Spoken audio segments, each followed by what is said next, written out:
Welcome to part 2 of Don't Vote for the Douche or the Turd. Where we last left off, McCain has done a lot of flip-flopping. Without further ado, let's start part 2. On energy, McCain was opposed to ethanol. In 2000, noting rightfully that ethanol is a product that would not exist if Congress didn't create an artificial market for it. No one would be willing to buy it.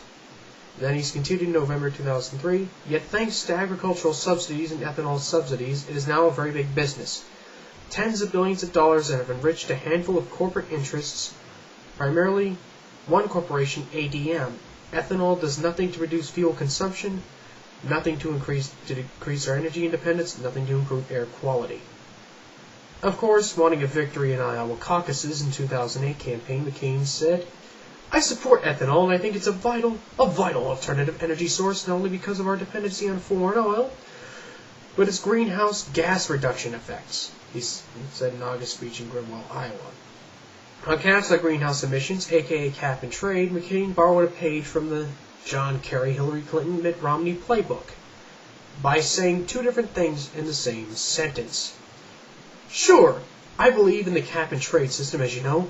I would not at this time impose a mandatory cap at this time, but I do believe that we have to establish targets for reductions of greenhouse gas emissions over time, and I think those can be met." McCain put his mouth even further with a similar sentence. "It's not, quote, mandatory caps, it's cap and trade, okay?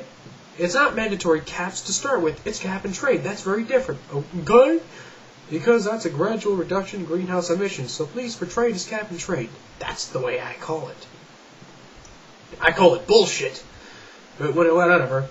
On the windfall profits tax for oil companies, McCain denounced it during the 2000 campaign by claiming it was Jimmy Carter's big idea, despite the fact that McCain said the following in the 2000 campaign: "I'd be glad to look not just at the windfall profits tax. That's not what bothers me. We should look at any incentives." At the same time, he was making remarks such as this.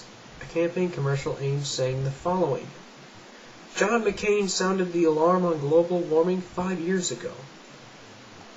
Of course, I, as a citizen, am glad that McCain has at least fulfilled his sacred duty of "it's okay as long as a Republican does it." On offshore drilling, McCain opposed lifting the federal moratorium on additional drilling, citing the undeniable fact that it would take years before we saw the benefits, which would likely be minimal at best, and contribute to our addiction to the narcotic of petroleum. Of course, that was when such a position was politically viable. Now that support for lifting the moratorium is in the high 60s, because of high gas prices, McCain now supports lifting the moratorium, saying that it stands in the way of energy exploration and production. On restoring the Everglades, McCain lost all credibility as an advocate for the environment. He was stating on June 5th that he's in favor of doing whatever is necessary to save the Everglades, despite the fact that he voted against the bill which would have provided $2 billion in funding for the Everglades. On Hurricane Katrina relief and investigation efforts, McCain claimed during a town hall meeting in Baton Rouge, Louisiana, "I've supported every investigation and ways of finding out what caused the tragedy. I've been to New Orleans, I've met with people on the ground." Yet in 2005 and 2006, McCain voted against both investigations into the government's response, if you can call it that, to Hurricane Katrina and emergency relief for its victims. On the religious right, McCain stood up to them in 2000 by rightfully denouncing them, and Jerry Falwell and Pat Robertson in particular, as part of the outer reaches of American politics, but made his first step towards sucking up to them for votes by speaking at the late Jerry Falwell's Liberty University on May 13, 2006. While he didn't say anything crazy during the speech like, "My grandpa ain't no monkey," or "God hates fags," it was still an obvious effort to pander. When confronted about this appearance by the late Tim Russert on April 2, 2006, McCain tried to weasel his way out of it by resorting to the common logical fallacy of absurdum ad associandum. That is an actual term, by the way, look it up.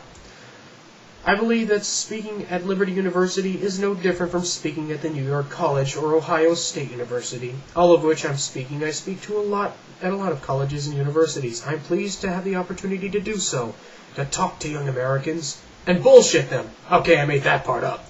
And talk to them about the obligations and the privileges of freedom.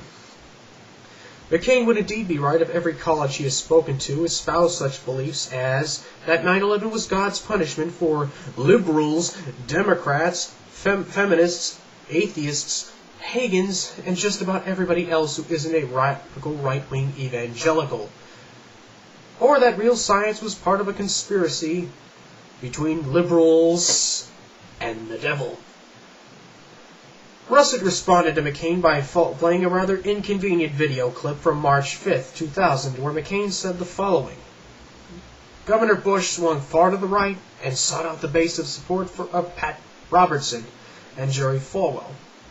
Those aren't the ideas that I think are good for the Republican Party. Of course, the McCain in that interview vehemently disagreed with the McCain on that video clip and said the following. I believe that the Christian right has a major role to play in the Republican Party. One reason is because they're so active, and their followers are, and I believe they have a right to be part of our party. I don't have to agree with everything they stand for, nor do I have to agree with everything that's on the liberal side of the Republican Party. What liberal side, I don't know. If we have to agree on every issue, we're not a Republican Party. I believe in open and honest debate. Was I unhappy in the year 2000 that I lost the primary, and there were some attacks on me that I thought were unfair? Of course! Should I get over it? Should I serve? Can I serve the people of Israel by best looking back in anger or moving forward? Translation. Even though deep down I, John McCain, believe that you are hate mongers that are destroying my party, I'll do and say anything necessary to get your votes. A real profile and courage, folks. Give him applause. McCain has continued this well into the campaign by accepting the endorsement of religious right leader Rod Parsley, who's expressed views regarding Muslims that are unfortunate at best and rather racist at worst. He went as far as to suggest that he does not believe that our country can fully fulfill its divine promise until we understand America was founded in part with the intention of seeing this false religion destroyed. During his campaign promise to extend an olive branch to moderate Muslim leaders, McCain praised Parsley as one of the truly great leaders in America, a moral compass, a spiritual guide. Of course, when it became politically inconvenient, McCain later rejected Parsley's endorsement and denounced his remarks. Give him another applause.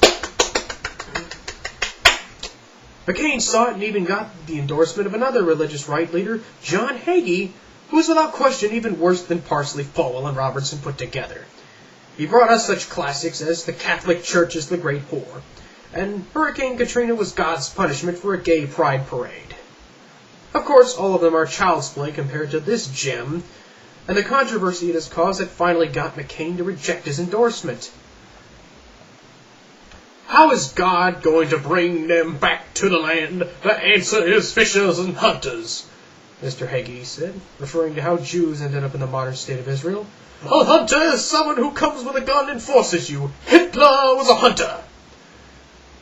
Of course, Hagee continued his perversion of Scripture with, that will be offensive to some people.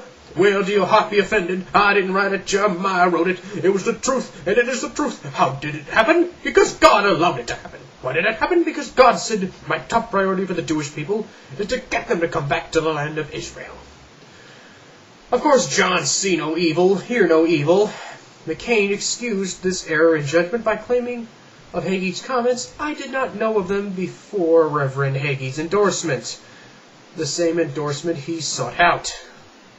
In an interview with BeliefNet.com, when asked if he would vote for a non-Christian for president, he joined George Bush Sr. in the political gutter when he claimed that atheists should not be considered patriotic Americans, when he said the following, well, I just have to say, in all candor, that since this nation was founded primarily on Christian principles, personally I prefer someone who is grounding in my faith, and repeated the falsehood that America is a Christian nation. Of course, shortly after the interview, McCain offered a woefully inadequate explanation of what I do mean to say is the United States of America was founded on the values of Judeo-Christian values, which were translated by our founding fathers, which is basically the rights of human dignity and human rights. Of course, such rights, while they are indeed consistent with the Christian message, are also consistent with other faiths, and which will in all likelihood be a thing of the past if the people McCain is trying to appease with that remark get their way.